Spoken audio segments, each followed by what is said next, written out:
Hello, everyone. Welcome to Cabbage Patch Soap. My name is Laura, and today we are making this Balsam Cedar soap for the holidays. I wanted to make a Christmas soap, and I love this Balsam Cedar fragrance that I've got.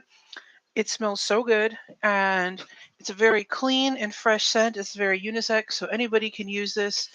And yeah, it's just good. So let me go ahead and get my gloves on. I also need to get my chat set up. Hi, Ian. Welcome.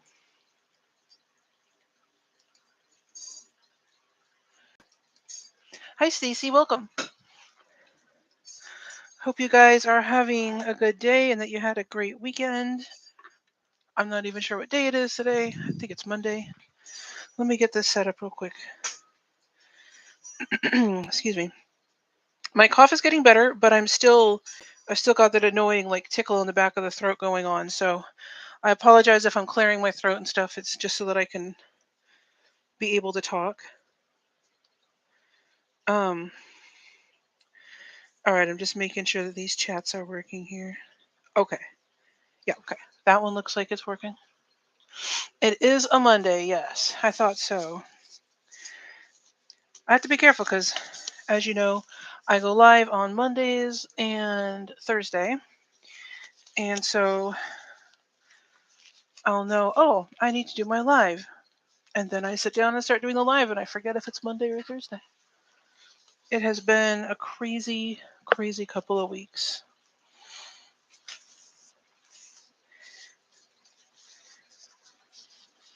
All right. So I got my gloves on. So let me just show you really quick what we got. Um, This is the Balsam Cedar fragrance. I really, really like this one. Smells so good. Let's see here. I've got Alpine Green from Nurture Soap. And of course, there is a link down below. I have an affiliate link where you can get these if you decide you like it. It's a really nice, like a deeper green. I like this one for my holiday soaps. We'll also be using white, which I have dispersed in some oil here. And we got the mold. So let me go grab face shield.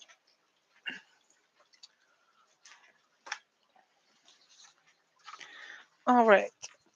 I just need to move my headset real quick.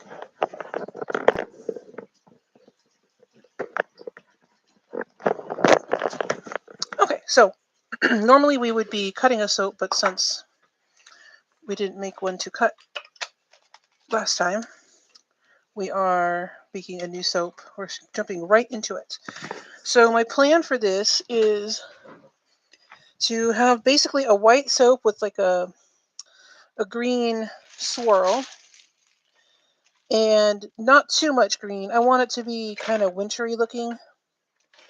And then I wanted a design on top that would be fairly fairly neutral, like something that's not super glittery, not super um excuse me again, not super, feminine or anything. So we're gonna get this again, my trusty +1 fork of texture. Okay, so let's go ahead and get started. Yep, okay, just checking your guys' chat. I'm gonna mix up this white. I might add a little bit of white to the green. I'm gonna use this to kind of mix it by hand, but we'll see. Okay, so first of all, we got to put in that lye water, and of course, the lye water has the sea salt in it. Let's move this out of the way. We're just gonna blend this up a little.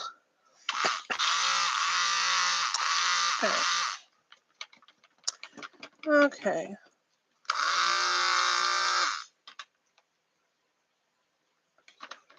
I don't want to over mix this. I don't remember how well this fragrance cooperates with the soap. So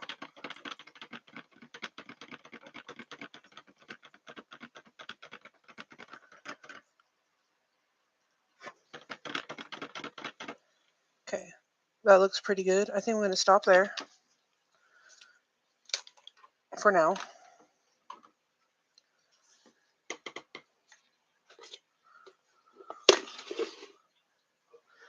All right. And what we're going to do is pour some of that into here.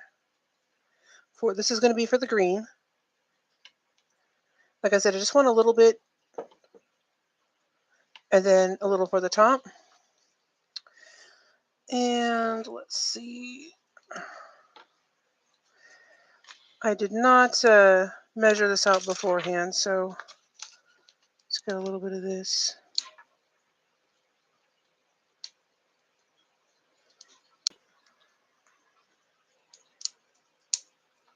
Having trouble opening it. There we go. Okay. So what happens when you wear gloves? You tend to lose a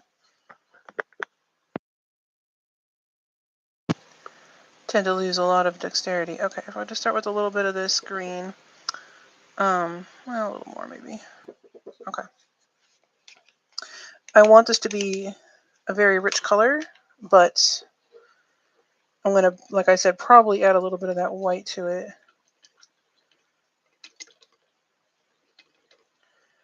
Okay, but I'll let that sit for just a second. Let that absorb in. I'm going to check something.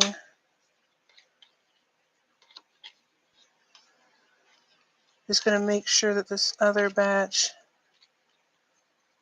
is thickened up nice, or is not thickening up.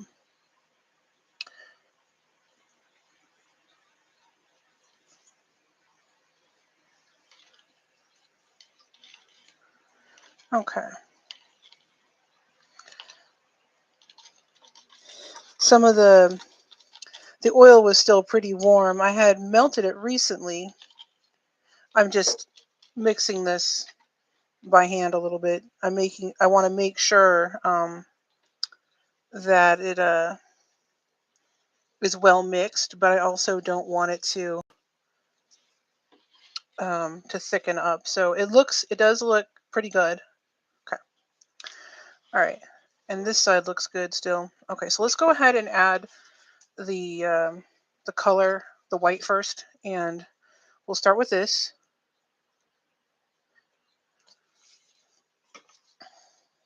Okay. Take this out for later.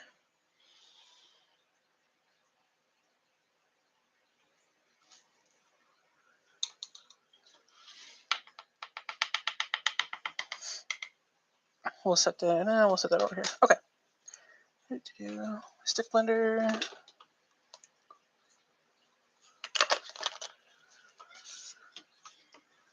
Okay.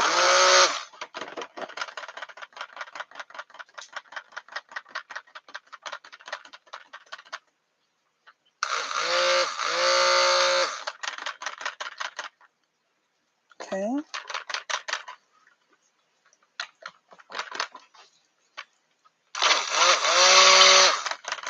Okay, this looks like it's a good consistency. I'm going to stop here because I don't want this to accelerate too much.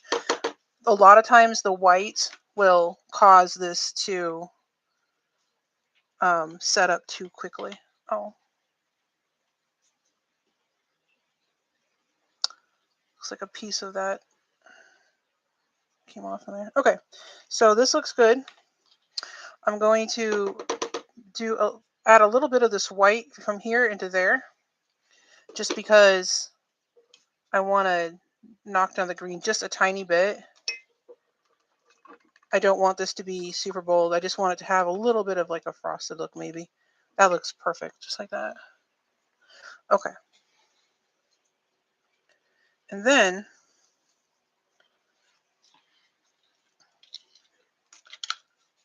maybe I shouldn't use this fork in here. Oh, you know what I'll do? Because I know I'm going to use it. Well, never mind. I'll just leave it alone. I'll put it in there. Okay, so now we need to add the fragrance.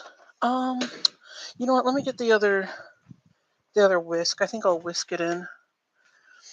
And since the green is such a small part of the design, I'm not going to fragrance that part. I'm just going to fragrance the white part. I'm going to go ahead and put the rest of this in here.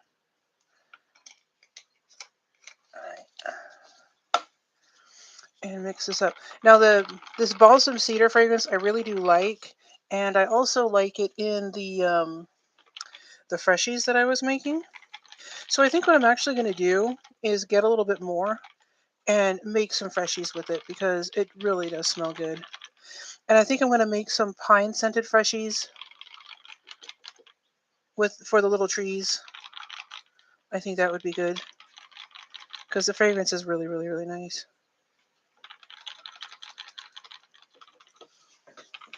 All right. So for the swirl, I was considering doing a drop swirl, but I think what I'll do instead is use my little swirl tool. So I've got this little thing. And excuse me, I will put it in. So what we'll do is we'll pour it in here, and then I will put this in, and then we can swirl it. So let's get that out of the way. All right. Oh, and you know what? We don't have the other mold. I don't know if I actually have the other mold here, so we might have to forego making our little sidebar. Huh. I thought I had it. Let me check. Maybe I put it somewhere else. We've been doing a lot of rearranging and stuff in here. No, it looks like I didn't. So I'll just do something off to the side. We better make this before this gets too thick to pour. I just want to make sure that this fragrance is really well mixed. Tempted to stick blend it, but I feel like it's got a lot of bubbles in there from this.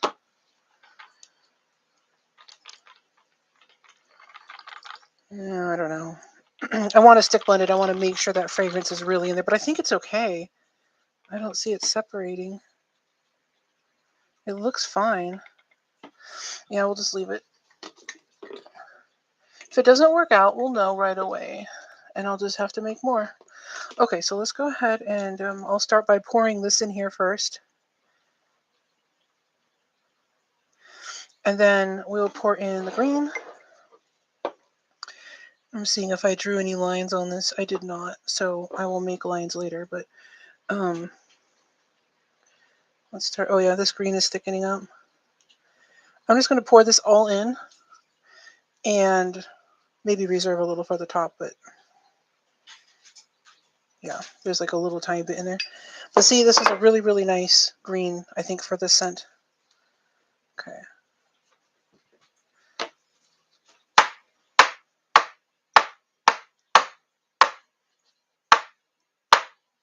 I like this fragrance because it's where'd my mold go? I don't know. I think like I said, I've been rearranging some stuff in here too. Just anyways, it probably is on a shelf somewhere, and I'll find it when I'm done here. It's not super important, so I'm not really worried about it. Okay, so put the rest of the green on top. This fragrance smells like a kind of like very foresty, but in kind of a clean way, and like it doesn't have like the. I don't get a lot of those like mossy, dead leaf type notes that you usually get in like foresty scents. I feel like I don't know if my table is uneven. Maybe my floor is uneven, but I feel like it needs more batter. Okay, but anyway, so I'm not getting a lot of that. Instead, the foresty smell is more from like clean trees. Yeah, it smells like pine trees and like it smells like a forest, but without all the rotting leaf and mossy notes. Okay, I better put my lines in.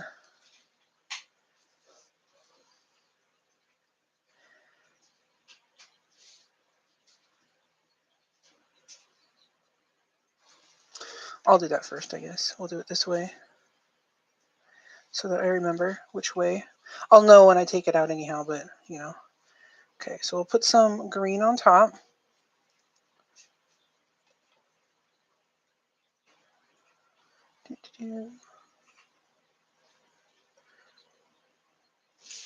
Also, I always forget to say this, but it's always an option, even if I don't say it, just you guys can do it. you can go ahead, and if you have a channel, or if you have, like Stacy has her Instagram or whatever, social media, anything that you want to promote, you can put it in the chat for others to see. I know I started out talking about that a long time ago, and when I first started doing the lives, and then just completely forgot to keep doing it. So, but yeah, definitely you guys can do that even if I don't mention it. Okay, this looks pretty cool. Yep, I like that. So now we got this nice looking top, no glitter or anything, just the fun texture lines. I had to clean off this end here. I was thinking of doing it after the soap is done, but I want to do it now actually, so that we don't have that chunk of soap hanging off on the end. There we go. Okay. Oh, thank you, Stacy. I'm glad you like it. Yeah, I wanted to do something nice, but not something like super glittery or whatever. I'm all for the glitter, but I know that sometimes people want something that just looks nice without it being super glittery. I dropped a piece of soap. Well, actually, we'll leave it. It'll be fine. Okay. All the air bubbles are out. I need to put this in the oven. I'm getting some more fragrances in. There's a couple other soaps I need to make for the holidays. One that's probably my most popular, and also probably my favorite as far as like a purely holiday scent, is called Victorian Christmas. And I make that one every year. I love the fragrance of that. It smells so good. It just smells like the holidays. It has a very um like warm, rich scent to it. It's got all the spices. There's some vanilla, I think, in there, or at least I pick up vanilla. I don't know if it's actually in there. And a little bit of pine. It's kind of like if you imagine like a Christmas feast, and there's the tree there and everything, and the desserts and stuff. And that's what it smells like to me, like a very comforting holiday fragrance. I love that one. So I'll be making that one, and there's a couple others. There's a new one I want to try, a couple new fragrances I want to try. So I'll be announcing those when I get them. It should be a few days. I don't know if we'll have it in time for Thursday. We'll see. And if there are any suggestions, though, if you guys want to see certain colors this year, or if there's certain like fragrance types you want me to try, let me know. I'll see if I can get them. A lot of times, I really should have started this a couple months ago so I could order everything and have it in time. But sometimes when I order things, they come pretty quick, so that might not be a problem anyway. So, just suggest it. I might even have the fragrance and just didn't consider using it. So, definitely, um, definitely suggest something if you're curious. And like I said, if I can make it, I will. I'm still looking for that other mold. I'm pretty sure it's just, like I said, we were doing some rearranging, and I probably just moved it and forgot where I put it. Or it's being washed. I thought I washed it though. I washed all my other molds. I don't know what's going on. I'll find it, don't worry. So, anyways, this will be cut on Thursday, and it already smells so good. And I like the colors for this. I think it's wintry without being overly feminine. And also if there's any designs you want to see, if there's any like particular, I don't know, designs, let me know. I'll see if I could do them. And hi, Wanda, welcome. Wanda has managed to join just after I poured this. That's okay. By the way, Wanda, I was telling everybody, if you have a channel or social media or something that you want to promote, you can put it in the chat. I know Wanda does have a channel. It's Wanda's Blessed Creations on YouTube. You guys should look her up. And yeah, so oh, and if you guys enjoyed this video, please consider liking and subscribing. It will really help me out. I'm trying to get to the 500 subscriber mark so that I can get my community tab open, because I want to be able to communicate with you guys. I want to be able to do things like giveaways and post suggestions, do polls, things like that, things that I think you guys might enjoy. So if If you haven't subscribed yet, please consider doing so if you enjoy this content. And yeah, if you guys come back Thursday, we will be cutting this soap to see how the swirl turned out. We'll also be making another holiday soap. You think you've heard of her, huh, Stacy? Yeah, I hope so. I hope by now you've heard of Wanda. I think I've seen you on her channel commenting before, like 100 million times. So I have to catch up on your videos too. For some reason, YouTube is not always suggesting them to me. I have to keep going out there and looking for them. I saw the one. What was the last one I saw? I don't remember. I'll try to remember what the last one was. I know you did the glow in the dark. Oh, the beads, the bracelets you made. I saw the bracelets. Yep. So I'm gonna have to look and see what else you post, because I know you post a lot more often than YouTube tells me that you do. It's kind of bizarre. YouTube promotes a lot of videos from channels that I've never subscribed to before, but my subscribers, they almost never show me, like the people I subscribe to, they almost never show me their videos. They just show me random stuff, and I don't know why. I don't watch those videos. So yeah, I was on her live. That's right. Yep. I don't get anything from Miss India ever. I never have. I wonder if it's something on her account. Every single video I've seen of hers, or anything by her, I've had to go like purposefully search it out. Instagram does the same thing to me. If I want to see what my friends have posted or whatever, I have to actually go to their pages and look. Otherwise, all I get is like ads and random stuff that I don't care about. It's really bizarre. Except for one person, but that person posts like 300 times a day. And so I'll see her stuff, but everything else is just ads. And I don't understand. I really don't understand Instagram. But yeah, I wonder if there's just a glitch. I mean, it's technology, so it's never going to be perfect anyway. But sometimes I wonder if maybe, um, it just glitches, and some people just don't see what they're supposed to be seeing. And there's really, I don't know if there's even a way to fix that. But oh well. You know what I could do with this? It's already pretty thick. We can make. Let's do it. Why don't we make a little bit of a soap dough? It'll be pine scented, but who cares, right? Now let's see. I need a little container for it, which are up on the top of my shelf. I think I have a small container over here that I can use instead. Oh, this is kind of big. Well, yeah, this one's too big. I don't want to use that one. I guess I could leave it in that container and just wrap it in plastic wrap. Ooh, maybe I can just wrap it in plastic wrap. That could be. Let's. Hmm. I feel like that's dangerous. Let's give it a try. I'll be right back.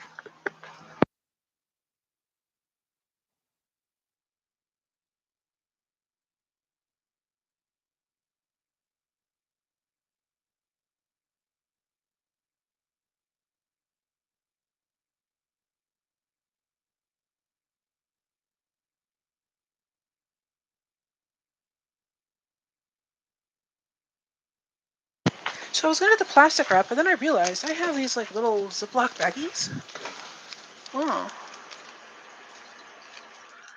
let's see.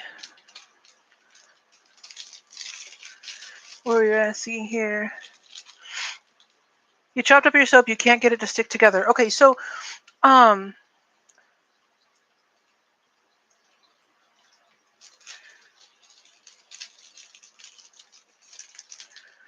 so the soap I make is not melt and pour.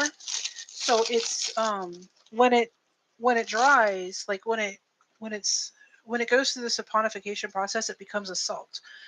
And there are extra oils in there for various purposes. One of them is to make sure that the soaps are not lye heavy.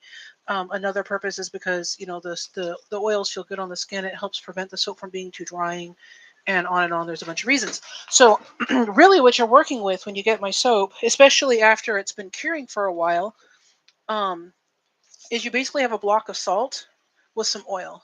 So it's not really going to melt. The only way you could really get it to truly melt is by getting it wet. So you would have to soak the soap pieces in a little bit of water, like maybe um like kind of how I did, where like you spritz it with a little bit of water and you mix it and spritz it and mix it until it becomes like a kind of damp, and then squeeze it together. And if it holds together, then you're probably okay. And then you can put it in molds or whatever. It's going to be really choppy looking, very like what's the word they use? Rustic, very rustic looking.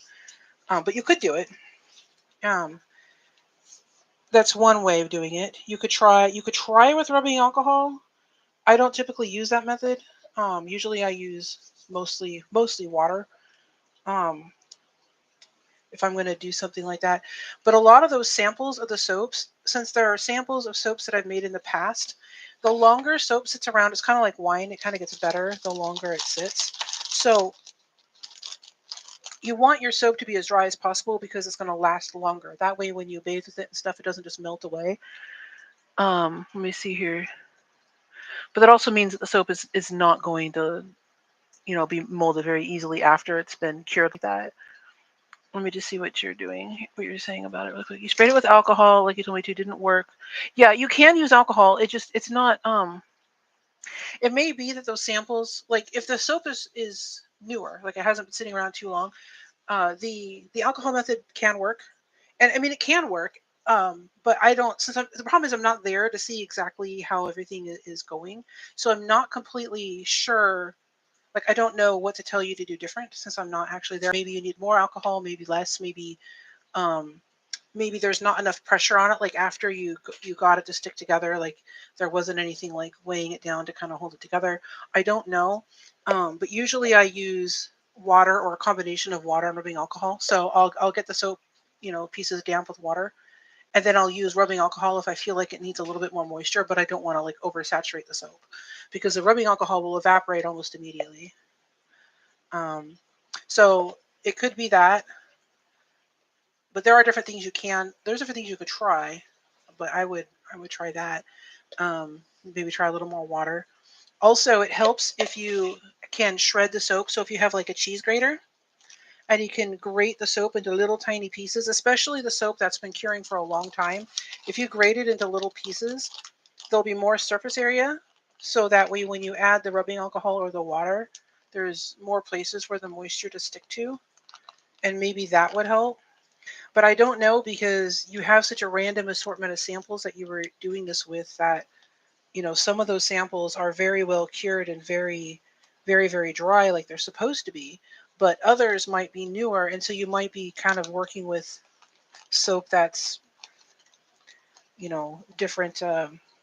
different levels of dryness. And that might be throwing things off. I don't know. But normally when I mix my soap pieces, like I showed you guys, like I'll use a mix and it doesn't seem to matter.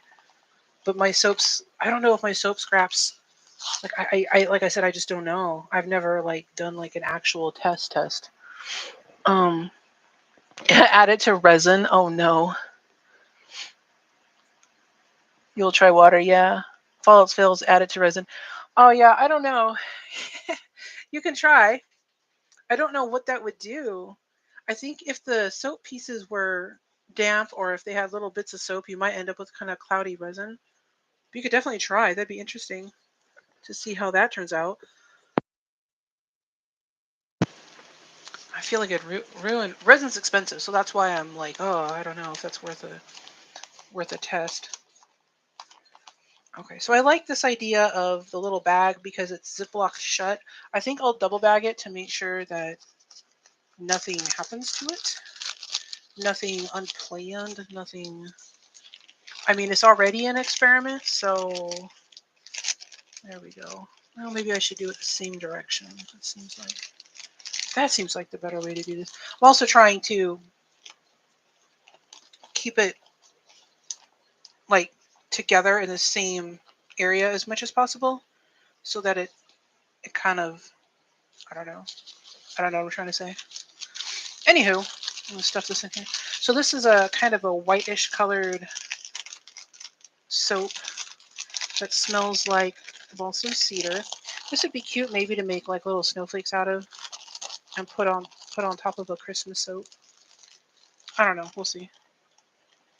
Or maybe I'll just sculpt something with it. unintended soap dough. Holiday scented. Holiday edition. He'll throw anything in resin. Oh no. Let's see here. She used sinus rinse in resin. Oh no. Yeah, this does smell good. This is that that balsam cedar. Oops, there we go. Balsam cedar smells. Oh, it smells so good. I don't always know. Like sometimes you get these pine scents or these tree scents or forest scents or whatever, and I don't know. Sometimes I don't know if I'm gonna like them, but yeah. So the way soap dough works is you have, since I just made this and didn't explain anything, if you have soap like this and you just put it in something that's airtight, so airtight and soap safe. I have no idea if these bags are soap safe, and typically I would not ever use just Ziploc bags for this. I just didn't have a container prepared. So what I'll do later is I'll go get my. They're on the very very top shelf, and I don't really want to climb up there right now with my video equipment set up, because it's right next to where I set up. Anyway, so I'll go and I'll get a container down, and I'll probably transfer it to the container. And then what I normally do is, if there's any gap between the top level of the soap and the lid, I'll put plastic wrap down to kind of, kind of how you'll put plastic wrap over a custard and let it set on top so that the custard doesn't form a film or whatever. Um, I don't bother because I kind of like I like that layer. But anyways, never mind. You do that, and then what it does is it keeps the air off of the soap, so it never dries out. Um, it stays like Play-Doh, kind of like a really more like a stiff Play-Doh. It's not as soft as Play-Doh is. But anyways, then you can either form it into little shapes. You can make little statues and things out of it. You can make things like the flowers. I think I showed you guys that soap I made for a friend. It had the little flowers on top. I used the soap dough to make the flowers. I used the soap dough to make the lily pads and the arrows and other things that I've put on top of the soap. So that's what it's used for. Or you can, you know, if you have kids, as long as they're supervised, you can let them play with this like Play-Doh, help them make something out of it, and then you leave it aside to cure, just like regular soap. You want it to evaporate at that point, and it'll dry out and become a bar of soap.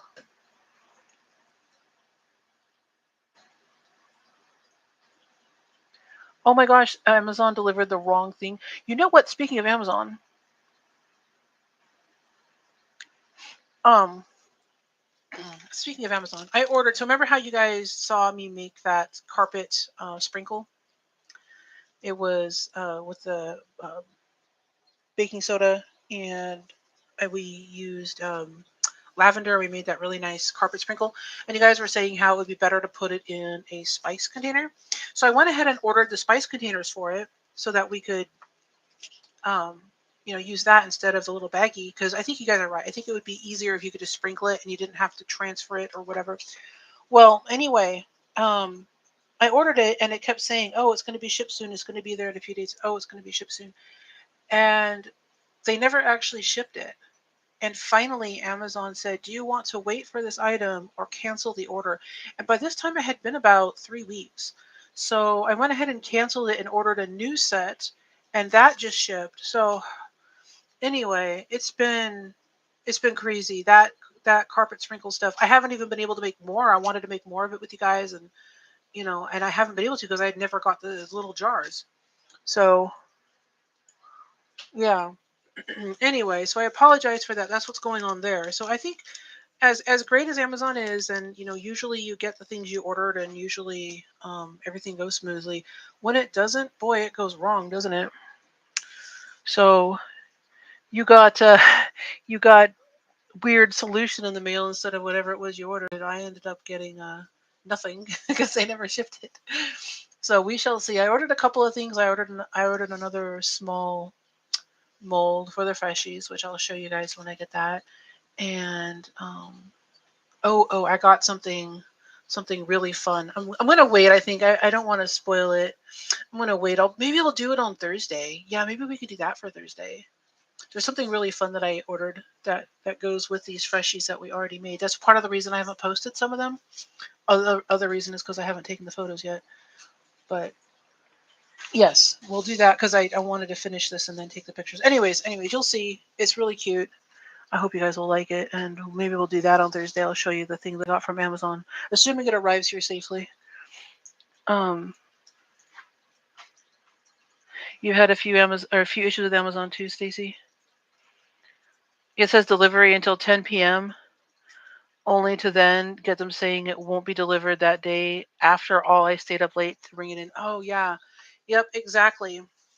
Yep, and you can't just leave stuff on your porch anymore. I mean, I really don't know if there was ever a time in the world where you could just leave stuff on your porch and people would ignore it. I'm sure there's always been thieves out there. Like, I can't, I don't believe that the world was without thieves until like, a year ago or something weird. But yeah, you can't leave stuff on your porch. I won't do it. I don't leave my door unlocked. There's a lot of things I don't do that other people just think I'm being overly safe. And it's like, no, I don't want my stuff stolen. I paid money for it. I don't want it just stolen. And plus, if that happens, how am I supposed to make a video if all my stuff gets stolen, right? That really puts me in a bind, and then you guys gotta watch me scramble to invent something on the spot. And that's not fun either. So your front door is on the side of your house, so it's hard to see the stuff. But I don't like to leave stuff here. Yeah, yeah, I know. I've seen people do that where, like, they have a door because we have people in the neighborhood like that where they'll have a door on the side of the house, and sometimes the mail or their boxes or whatever get delivered there. But it feels, I can see why they would feel safer about that. But when you drive down the street, it's kind of obvious because the house is like, the house is like this. It's like flat. And then there's just this random box up against this otherwise completely flat profile. Like it's so obvious. Like it's so obvious that it catches your attention because you see this boxy thing like sticking out the side of the house. Whereas you wouldn't have seen that on the front porch necessarily. But anyways, I remember people used to the delivery people used to hide boxes in like the bushes next to the front door and stuff. I feel like that is so much more effective than like putting it on the side and there's this big boxy thing. But if you have bushes between or something to break up the profile of the side of your house, I feel like it's not as bad. But most of the people that I've seen, they like to keep the side of their house really like tidy in the sense that there's like no plants or bushes or anything. And so, yeah, you see that box, it just sticks way out. I mean, even if it's a small box, it's like the first thing I see. And let's see what you're saying here. You have a small porch that is indented, so a lot of the time you can't see the box. That's good. Yep. Or like even if you have like little steps, if they put it on the other side of the steps next to the door, then you don't see it. But most of the time they just set it right on top where it's like so obvious. I don't know. I don't trust it. I just want to be there when my packages arrive, so they better tell me what day and what time so I can be here because I don't want my stuff stolen. Anyways, I know none of you guys want your stuff stolen either, which is why this is a major problem. Let's see what you're saying here. The neighbor is very close, so hard to see between. I just don't like leaving stuff outside. Yeah, I don't either. I don't trust it.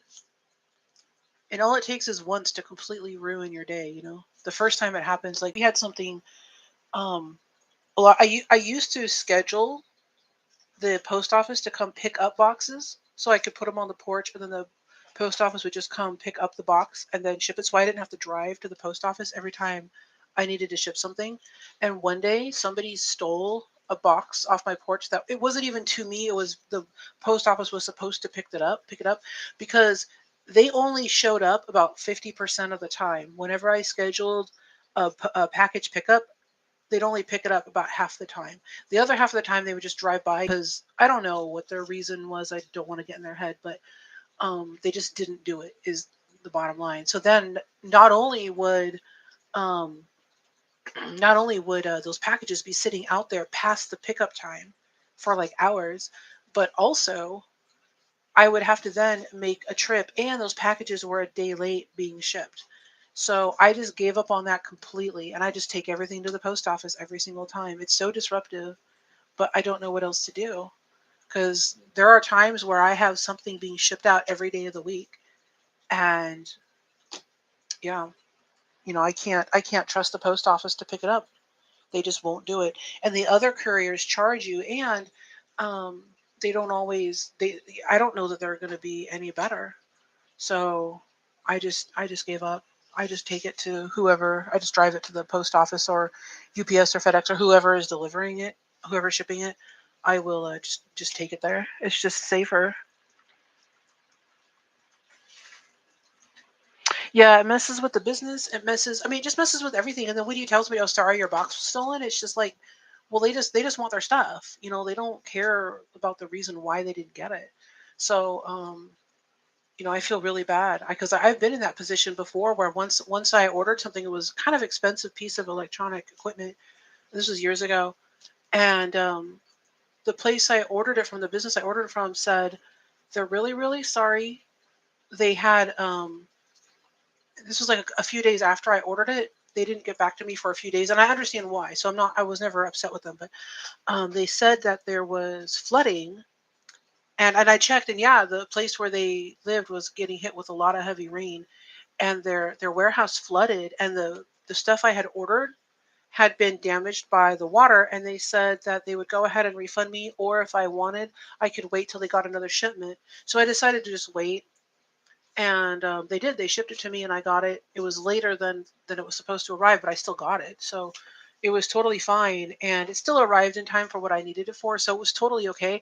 But it's just, sometimes things happen that are completely out of your control, but it still kind of messes things up for whoever you're sending it to, and it messes things up for the business because a lot of times, especially on like Etsy, if you're using like a third party platform like that, Etsy can see when you've shipped something, and even if you've made arrangements with the person, if you ship something out past what they deem reasonable, they won't like it'll basically affect your shop. It'll um, they won't show your shop to people and stuff because it looks like you're shipping things out late, even if there's like a reason for it.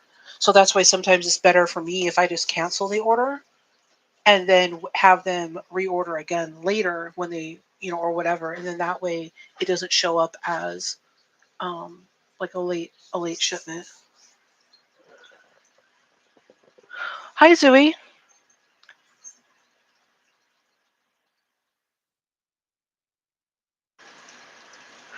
Oh no, he had to go to the vet. Man, that sucks. They don't understand, you know, why they're going to the vet, so they're always upset. I feel like if the cats, especially with cats, like if they would accept treats more readily from strangers, they'd have a much better time at the vet because then you could just give them a ton of treats and they'll be more forgiving. But yeah, they don't understand, and I always feel bad taking them to the vet. It's easier for me to just hand. I don't know. Part of me wants to just hand the cat over to whoever and not have to watch the trauma of the cat. But the other part of me is like, but it's traumatic for them if I'm not there. So he didn't want to give up any urine. Man. Well, they didn't give. Did they give him a litter box? Maybe that would have helped. Yeah, I can't imagine how you would even get a urine sample from a cat because it's not like, you know, most cats aren't trained to urinate on demand.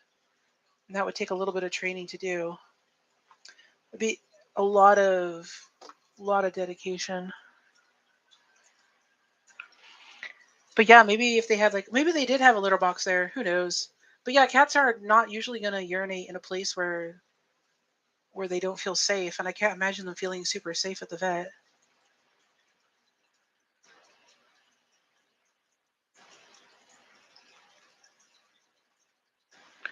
But he wouldn't. He's stubborn. He knows what he wants. He's not about to let them boss him around.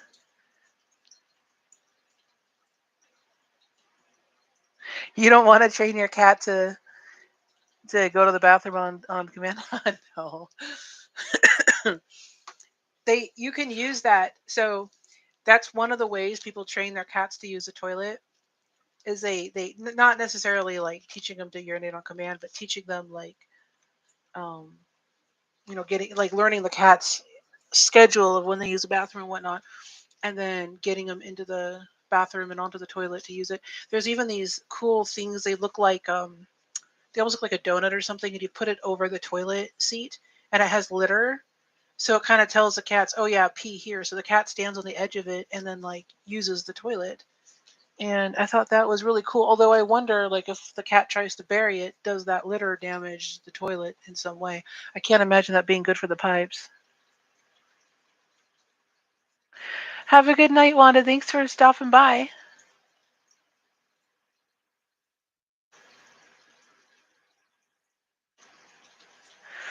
Oh yeah, Stacy, that might work. Having him putting some cotton down and having like cotton balls or whatever, that would work.